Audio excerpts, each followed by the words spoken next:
manière assez inattendue, encore une fois, les photographes qui travaillent pour Paris Match et qui réalisent donc des reportages ont une véritable patte artistique dans leur photographie. C'est-à-dire que certaines des photographies prises par ces journalistes dans le cadre d'un documentaire, en quelque sorte, sont véritablement travaillées avec des cadrages extrêmement spécifiques qui font des photographies des véritables œuvres d'art. Vous avez des thèmes vraiment liés à l'actualité, c'est-à-dire les grèves qui ont beaucoup marqué l'histoire de la mine, mais également les accidents, les catastrophes, c'est-à-dire en gros les risques et les dangers que l'on peut trouver à la mine. C'est d'ailleurs pour ça que l'exposition s'appelle « À l'épreuve du fond », lorsque ces photographes venaient se confronter au monde de la mine dans tout son environnement aussi dangereux qu'il puisse être. Le monde de la mine, on le voit, est un monde assez mystérieux.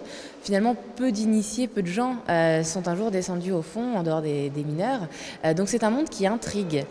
Et d'ailleurs, souvent marqué par certains événements tragiques. On peut par exemple parler de la catastrophe des mines de Courrières en 1906, qui déjà à ce moment-là de l'histoire, vraiment va susciter tout l'engouement des lecteurs des différents journaux, puisque des journalistes sont dépêchés sur place pour suivre l'évolution du traitement de cette catastrophe minière.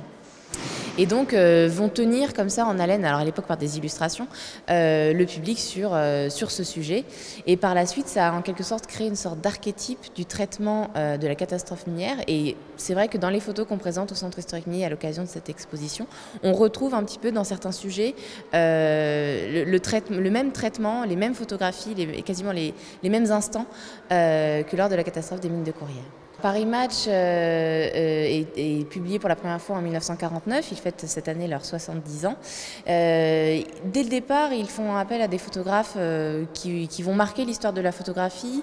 Je pense par exemple à Isis, qui faisait partie du courant humaniste, au même titre que Robert Doisneau ou Willy Ronis. Donc forcément, ces photographes-là et leurs photographies vont marquer et susciter l'intérêt.